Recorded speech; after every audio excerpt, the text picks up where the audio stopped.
And I mentioned just beforehand that there was another claret joining Everton's rebuild, and it's going to be Dwight McNeil, is it, for £20 million? Yeah, it is. It seems a lot of money to me, and I know you disagree, but you look at Dwight McNeil's stats last season, not many goals. He was playing for Burnley. Not many assists, yeah, and I think had he provided more goals and assists, they may well have been able to stay up. Is this really the answer for Everton themselves in a relegation battle last season, signing a player from a relegated club? Not sure too many Everton fans believe so. Well, they need wingers, and although it does seem like a costly price in maybe 5 years ago, but I think at the market for a young English player to get someone for 20 million quid, I mean, he's 22 years of age. He may not have been particularly productive last season, but not many people at Burnley were particularly productive last season. But he has got ability, he's got potential. And if Frank Lampard and Joe Edwards and Paul Clement can bring that out of him, then they've got one hell of a signing there. And they need another winger. There's also talk on the subject of Everton that maybe they're looking at bringing Ross Barkley back on loan from Chelsea. Yeah, well, it's a possibility. They need bodies in the room. They need people who they can try and get the most out of. And they've taken a risk on Dele Alli. They may take a risk on Ross Barkley. I mean, just remember that Ross Barkley actually, towards the end of last season, was being utilised now and then by Thomas Tuchel. In fact, he even brought him on in the FA Cup final. I was going to say, yeah, brought him on to take a penalty. And boy, what a penalty it was. He took it well. Where does this leave Burnley, though? They kick off our EFL coverage tomorrow night, live on talkSPORT against Huddersfield.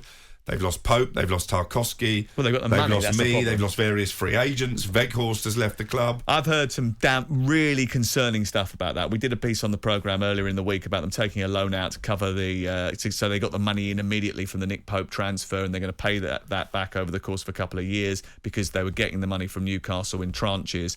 I got contacted immediately afterwards suggesting that there was even more worries financially about the way they were funding the recruitment this summer. I mean, we did try to sort of ask about that. We were sort of cut short as we were trying to do it, so we haven't got the clear answers from Burnley on that. But Vincent Kompany was talking to the media yesterday. It was all very nicey, and we've got Craig Bellamy, and we're good cop, bad cop, etc. But ultimately, it doesn't matter how good the manager is. If they've got no players and they've got no money, they're going to be in trouble. There's a lot of young players there at Burnley that have got to shoulder a lot of responsibility this season. And I wonder if Vincent Kompany knows what he's walking into in terms of the competitive nature of the Championship. It is an unrelenting league. I don't fancy their chances, to be honest. West Ham United are going to try and sign Kostić, but they're going to need to spend a little bit more money than the 15 million that they've been touting around. Yeah, their initial bid has been rejected. I think they're going to have to pay nearer £20 million. I was told this morning they are readying a second bid. But the other part to this story is how much does Philip Kostić actually want to come to West Ham? He's a left wing-back, left-back. We know why they're targeting that area. They're perhaps concerned about Aaron Cresswell moving forward. But he's at a club at the moment in Eintracht Frankfurt, Europa League winners. Therefore, they're in the Champions League. They're going to play Real Madrid in the Super Cup next week. Are West Ham that attractive a proposition to a player who can be playing in the Champions League? I guess money will talk, and clearly the salary on offer in the Premier League would be greater. But I have spoken to people in Germany. They're not entirely convinced that he wants to make this move.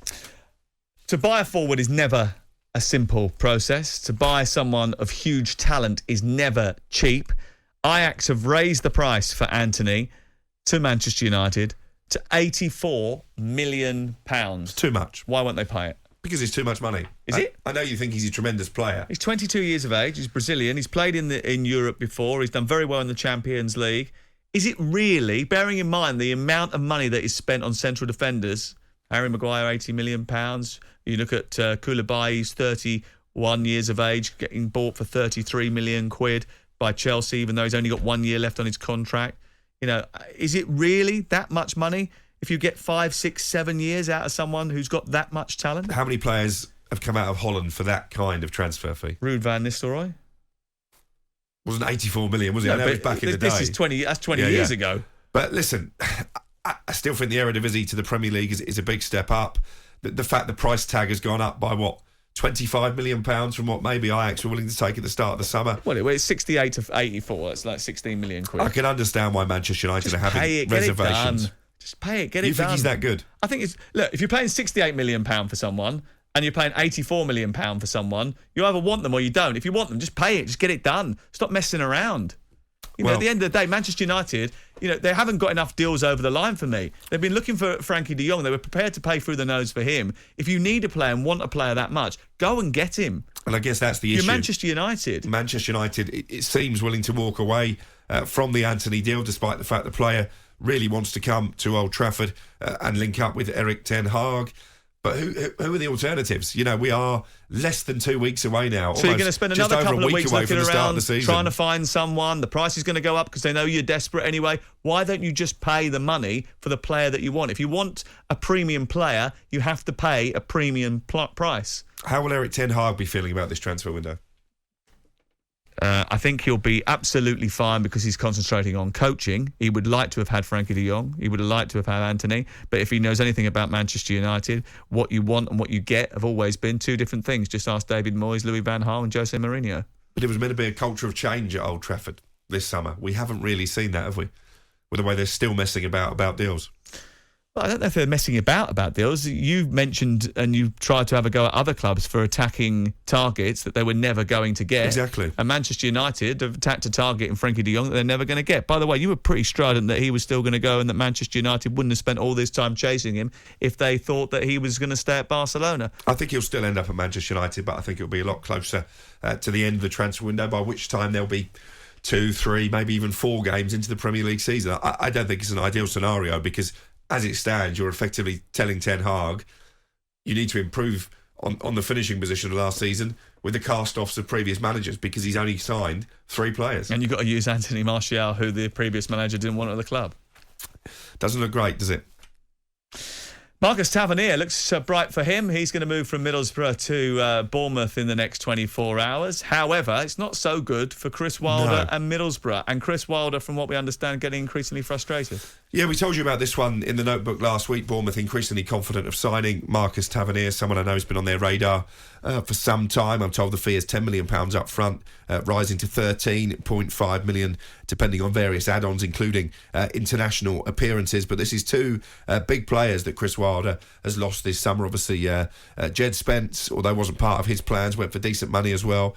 I wonder how much of that money Chris Wilder will be allowed to reinvest. There are a couple of forwards likely to be on their way to the Riverside in the form of Marcus Forss at Brentford and also a player by the name of Hop, a USA international playing in Mallorca. But I think Chris Wilder expected a little bit more.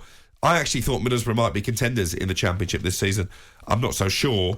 And I think privately Chris Wilder will be very disappointed that the club have raked in £25 million from selling 2 prize assets and not really reinvested it. Good manager though, Chris Wilder. The run that they went on after he came into the club last year was absolutely sensational, and he knows how to get the best out of players. He proved that at Sheffield United. He proved it previously at Northampton Town as well. A proper manager and someone who is a very good communicator with his players. And I'm sure when the EFL season starts, he will be giving it his all, and so will Middlesbrough, and they'll be forming part of our EFL coverage, our unrivalled EFL coverage. Nobody has access to the number of games that we have from the EFL. We are unashamedly lovers of the EFL. Our coverage starts Friday night, Huddersfield against Burnley, only on talkSPORT. Jim White and Simon Jordan. Monday to Friday mornings from 10 on AM, on DAB, via the talkSPORT app and on your smart speaker.